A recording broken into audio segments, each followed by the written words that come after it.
Hello students, आपके Atul sir class 10th के बच्चों के लिए फिर एक वीडियो लेकर आए हैं। सब्जेक्ट पॉलिटिकल साइंस है, चैप्टर फेडरलिज्म वही है और फेडरलिज्म का ये 5वां वीडियो है। इससे पहले 4 वीडियोज आपके लिए बना चुके हैं। 5वां वीडियो में आपको कुछ इंटरेस्टिंग टॉपिक्स पढ़ाने जा रहे हैं। ये आपका अंतिम वीडियो है, इसलिए स्टूडेंट्स आप ध्यान देकर इस वीडियो को देखेंगे, इन टॉपिक्स को समझने का प्रयास करेंगे तो हम आपको ये सारे टॉपिक 1 बाय 1 करके पढ़ाएंगे। आपका पहला टॉपिक है डिसेंट्रलाइजेशन इन इंडिया। भारत में डिसेंट्रलाइजेशन किया गया। तो सबसे पहले समझिए कि डिसेंट्रलाइजेशन क्या है। तो डिसेंट्रलाइजेशन में देखिए होता क्या है, power is taken away from the central government and state governments and given to the local governments, it is called decentralization. अर्थात शक्तियां केंद्र सरकार से और राज्य सरकारों से ले ली जाती है और लोकल सरकारों को दे दी जाती है। इसी प्रोसेस को डिसेंट्रलाइजेशन कहा गया है। तो डिसेंट्रलाइजेशन इसलिए किया गया क्योंकि लोकल गवर्नमेंट्स बनाने पड़े भारत देश में और उन्हें पावर देना पड़ा। तो पावर कहाँ से लेकर देना पड़ा? तो केंद्र सरकार और राज्य सरकारों से पावर लेकर लोकल सरकारों को देना पड़ा। अब सवाल उठता है कि भारत में लोकल गवर्नमेंट्स क्यों बनाए गए? तो इसके लिए आपको जानना जरूरी है कि भारत एक बहुत विशाल देश है और इतने बड़े कंट्री को 2 लेवल की सरकार चलाने में असमर्थ दिखाई पड़ रही थी। सबसे पहले भारत में 2 लेवल की सरकार बनी, फेडरल सिस्टम भारत अपनाया था। तो 2 लेवल की सरकार कहीं न कहीं भारत जैसे विशाल देश को चलाने में असमर्थ दिख रही थी। अब असमर्थ क्यों दिख रही थी? क्योंकि भारत का एक एक स्टेट यूरोप के एक एक कंट्री के बराबर है, यूरोप के एक एक इंडिपेंडेंट कंट्री के बराबर है। जैसे रसिया की आबादी उत्तर प्रदेश की आबादी से कम है, यानी आबादी में उत्तर प्रदेश रसिया से भी आगे है। अब सोचिए, रसिया कंट्री है, उत्तर प्रदेश स्टेट है। उसी प्रकार से महाराष्ट्र इतना बड़ा है जितना बड़ा जर्मनी है। तो अब सोचिए कि कैपेसिटी देखिए, हमारे देश का स्टेट यूरोप के कंट्री के बराबर है, यानी यूरोप के कंट्री का सेंट्रल गवर्नमेंट और हमारे देश का स्टेट गवर्नमेंट एक बराबर है। अनुमान लगाइए। तो यदि यूरोप के किसी कंट्री में स्टेट गवर्नमेंट बनता है तो अब जरूरी है कि हमारे देश के स्टेट गवर्नमेंट के अंडर में लोकल गवर्नमेंट्स होने चाहिए, तब तो हम इतने बड़े स्टेट को कंट्रोल कर पाएंगे, बढ़िया से चला पाएंगे। तो अब जरूरत महसूस हो रही थी कि लोकल गवर्नमेंट बनाया जाए भारत देश में, स्टेट के अंडर में लोकल गवर्नमेंट्स बनाए जाए, जिसके लिए डिसेंट्रलाइजेशन का काम हुआ और पावर ले लिया गया। Is taken from the central government and state government and given to the local government, और लोकल सरकार को दे दिया गया। तो इसको डिसेंट्रलाइजेशन कहा गया। अब लोकल गवर्नमेंट बनाने के पीछे क्या आइडिया था? आइडिया यही था कि लोकल लेवल पर कई सारे प्रॉब्लम होते हैं जिसको लोकल लेवल के लोग ही बढ़िया से सुलझा सकते हैं, इसलिए लोकल गवर्नमेंट बनाना चाहिए। लोकल गवर्नमेंट बनाने से एडमिनिस्ट्रेशन के काम में सहूलियत मिलेगी, एडमिनिस्ट्रेशन का काम ईजियर होगा। लोकल लोग अच्छी तरह से अपनी सरकार भी बना सकते हैं और लोकल सरकार जो है अपने लोगों के लोकल प्रॉब्लम्स को लोकल लेवल पर बढ़िया से डील कर सकती है, क्योंकि लोकल गवर्नमेंट को मालूम होगा कि प्रॉब्लम क्या है, उसका जड़ क्या है, वहाँ तक वो लोकल गवर्नमेंट जा सकती है। इसके कई फायदे हैं। लोकल गवर्नमेंट जो रिसोर्सेज है, पैसा है, उसको सही ढंग से खर्च भी कर सकती है, उसको ये सब कुछ आइडिया बढ़िया से मिलेगा।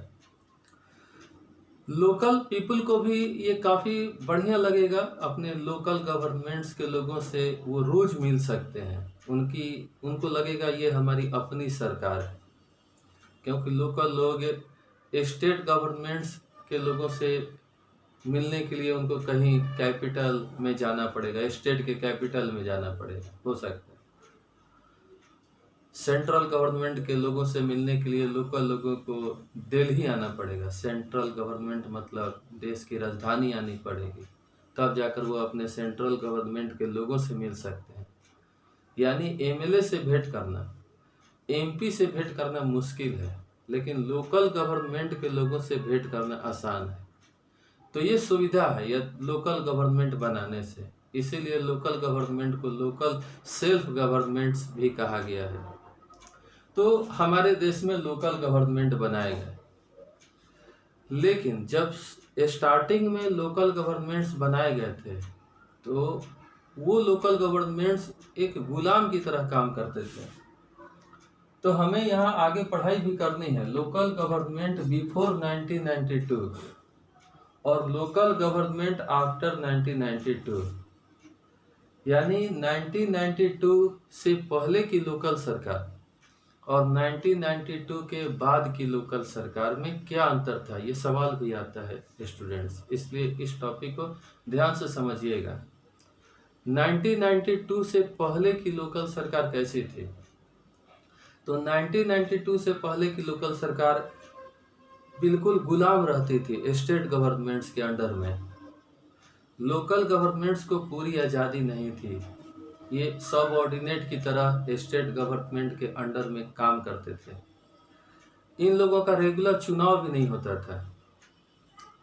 रेगुलर चुनाव इसलिए नहीं होता था कि कभी ऐसा भी होता था कि स्टेट गवर्नमेंट में जो पार्टी रूल करती थी और वही पार्टी अगर किसी लोकल गवर्नमेंट में रूल कर रही है तो वो समझ सकते हैं स्टेट गवर्नमेंट की जो पार्टी है वो नहीं चाहेगी कि लोकल गवर्नमेंट की सरकार चली जाए। वो सोचेगी कि छोड़ो, इलेक्शन क्या कराना है, इलेक्शन करा देंगे तो हो सकता है कोई दूसरे पार्टी की सरकार आ जाएगी लोकल गवर्नमेंट। तो इस तरह से तालमेल बैठाकर यदि सेम पार्टी है स्टेट में और लोकल गवर्नमेंट में तो इलेक्शन नहीं होते थे, इलेक्शन टाल दिया जाता था, मिलजुल कर इसको टाल दिया जाता था, तो रेगुलर इलेक्शन नहीं होते थे। ये देखा गया। लोकल गवर्नमेंट को एक तरह से दबा कर डोमिनेट करके राज्य सरकार चलती थी, उनको बहुत ज़्यादा संसाधन भी नहीं दिए जाते थे जिससे वो किसी डेवलपमेंट का काम कर सके। लोकल गवर्नमेंट की स्थिति बहुत दयनीय थी उस समय 1992 से पहले, कि लोकल सरकार हमेशा डरी डरी रहती थी। इस स्थिति में लोकल सरकार काम करती थी, उन्हें कुछ ज़्यादा पावर भी नहीं दिया गया था, बस नाम की लोकल सरकार थी। नाम का एक फेडरल सिस्टम बना जिसमें थर्ड लेवल की सरकार बना, लेकिन उसे पूरी तरह से आज़ादी नहीं दिया गया था, ज़्यादा पावरफुल नहीं बनाया गया था। परंतु 1992 में संविधान में कुछ परिवर्तन किए गए जिससे कि लोकल गवर्नमेंट को ज़्यादा पावरफुल बनाया जा सके, ज़्यादा प्रभावशाली बनाया जा सके। इसलिए हमें पढ़ना है लोकल गवर्नमेंट आफ्टर 1992, यानी 1992 में जब संविधान में परिवर्तन किए गए, सुधार किए गए और लोकल गवर्नमेंट को कैसे ज़्यादा पावरफुल और ज़्यादा प्रभावशाली बनाया गया, ये जानना है। तो सबसे पहला काम ये किया गया कि इलेक्शन जो 5 साल के बाद होता है हमारे देश में, उसको मैंडेटरी कर दिया गया। यानी it is constitutionally mandatory to hold election to the local government bodies, ये काम किया गया। एक और उसमें सुधार हुआ कि जो लोकल गवर्नमेंट बॉडीज में जो सीट्स होते थे वह रिजर्व कर दिया गया, यानी reserve seats are provided to the people of scheduled caste, scheduled tribes and other backward caste, यानी SC ST OBC के लोगों को रिजर्व सीट्स दिए गए। लोकल गवर्नमेंट बॉडीज में ही नहीं दिए गए, जो टॉप पोस्ट होता है लोकल गवर्नमेंट बॉडी का, उस टॉप पोस्ट को भी रिजर्वेशन दिया गया, रिजर्व सीट घोषित किया गया। कई जगहों पर टॉप सीट के लिए भी रिजर्वेशन मिला, यानी SC ST OBC जैसे लोगों को पावरफुल बनाने का ये काम किया गया, आरक्षण दिया गया। एक और सुधार उसमें किया गया जो पहले नहीं था, 1/3 seats are also reserve for women. पहले औरतों को कोई रिजर्वेशन नहीं था, लेकिन 1/3 सीट्स जो है लोकल गवर्नमेंट बॉडीज में रिजर्व कर दिया गया। ये सारे परिवर्तन हुए 1992 के पश्चात हुए थे, याद रखिएगा क्या क्या परिवर्तन हुआ था।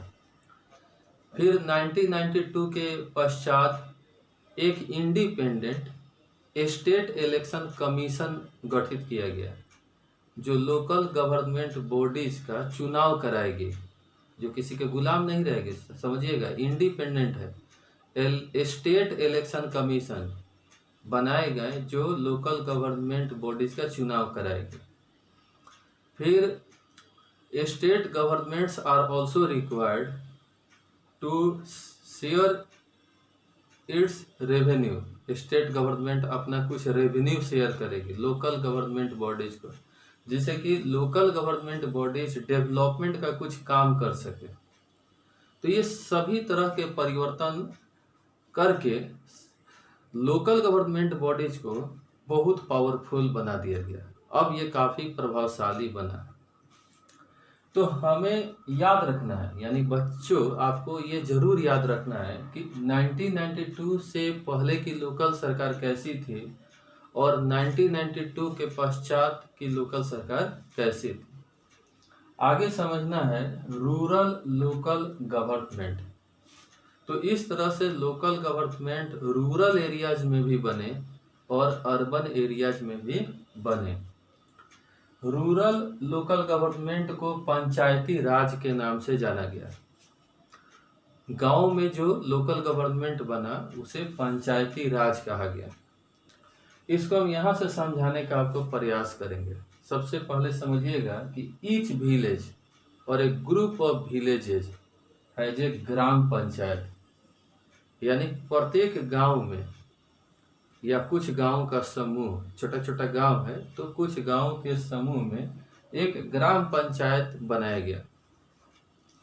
उसके बाद ये सिलसिला आगे बढ़ा, नीचे से ऊपर की ओर यह लोकल गवर्नमेंट बढ़ते गए और फिर एक ग्रुप ऑफ ग्राम पंचायत, जब ग्राम पंचायत के एक ग्रुप तैयार किया गया, एक group of gram panchayat form a panchayat समिति।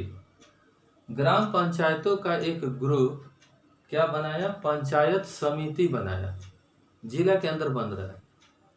और एक जिला के अंदर in a district all the panchayat samiti, न केवल एक पंचायत समिति, एक जिला के अंदर बहुत सारे पंचायत समिति बनते हैं।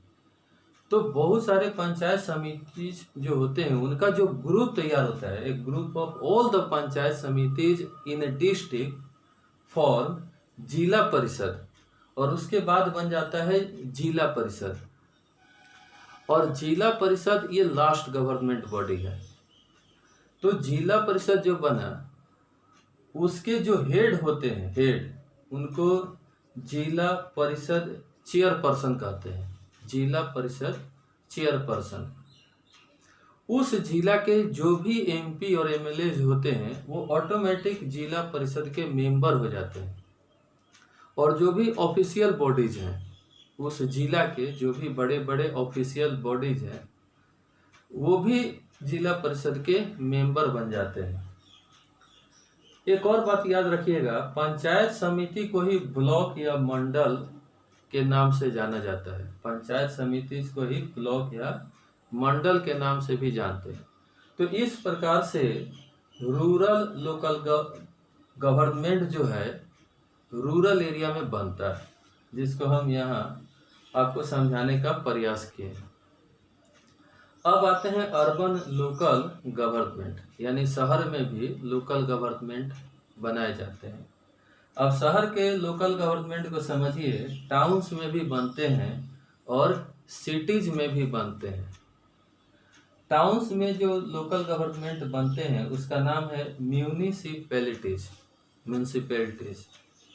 और बिग सिटीज में जो बनते हैं वो है म्यूनिसिपल कॉरपोरेशन। और म्यूनिसिपैलिटीज के जो हेड होते हैं वो म्यूनिसिपल चेयरपर्सन कहलाते हैं, है ना। और म्यूनिसिपल कॉरपोरेशन के जो हेड होते हैं वो मेयर कहलाते हैं। तो यहाँ के हेड होते हैं, म्यूनिसिपैलिटी के हेड होते हैं चेयरपर्सन, और म्यूनिसिपल कॉरपोरेशन के हेड होते हैं mayor. Chairperson is the head of municipality and mayor is the head of municipal corporation. तो म्यूनिसिपल कॉरपोरेशन बिग सिटीज में बनते हैं और म्यूनिसिपैलिटीज टाउन्स में बनते हैं। इस तरह की लोकल सरकार आपको देखने को मिलेगी। तो स्टूडेंट्स, ये आपके चैप्टर के ये सब लास्ट टॉपिक्स थे जो हम आप लोगों को बताने का, पढ़ाने का प्रयास किए हैं। उम्मीद है आपको ये सारे टॉपिक समझ में आ जाएंगे, और इसके बावजूद भी आपसे रिक्वेस्ट है कि आप बुक को सेल्फ स्टडी कीजिए, ज़रूर कीजिए, लाइन बाय लाइन उसको पढ़िए। वीडियो के माध्यम से हम लाइन बाय लाइन तो नहीं पढ़ा पाएंगे, तो टॉपिक लेकर हम आपको पढ़ाने का प्रयास करते हैं। तो सबसे पहले मेरा टॉपिक पढ़िए, मेरा वीडियो देखिए, उसके बाद लाइन बाय लाइन पढ़िए। 100% गारंटी देते हैं आपको चैप्टर समझ में आ जाएगा।